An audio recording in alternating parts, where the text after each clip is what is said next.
আসসালামু আলাইকুম। আজকে নিয়ে এসেছি লট্টা শুটকি ভুনা রেসিপি।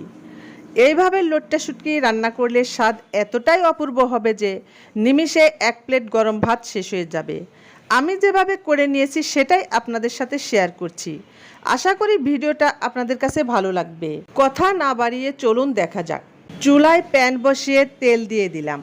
তেলটা যখন খুব ভালোভাবে গরম হয়ে আসবে তখন রসুন কুচি দিয়ে একটু হালকা বাদামি করে নিয়ে এর মধ্যে অ্যাড করে দিব লট্টা শুটকি।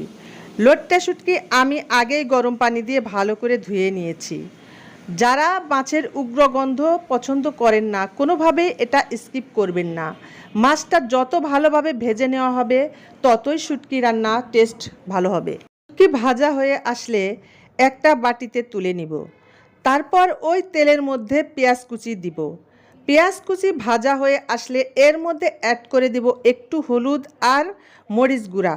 মরিচ গুঁড়া একটু বেশি দিব কারণ শুটকি একটু ঝাল ঝাল হলেই খেতে ভালো লাগে।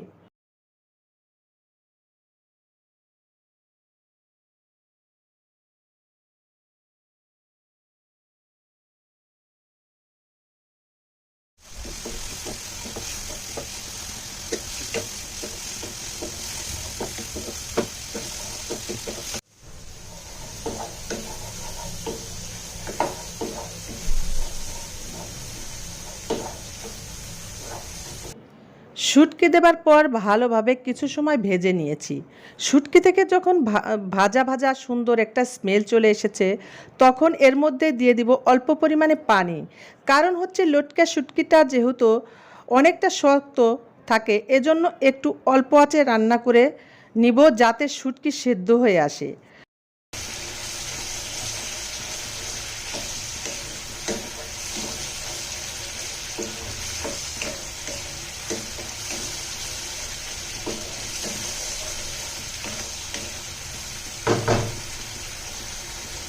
শুটকি থেকে যখন তেলটা উপরে ভেসে উঠবে তখন বুঝে নিতে হবে শুটকি রান্নাটা হয়ে গিয়েছে।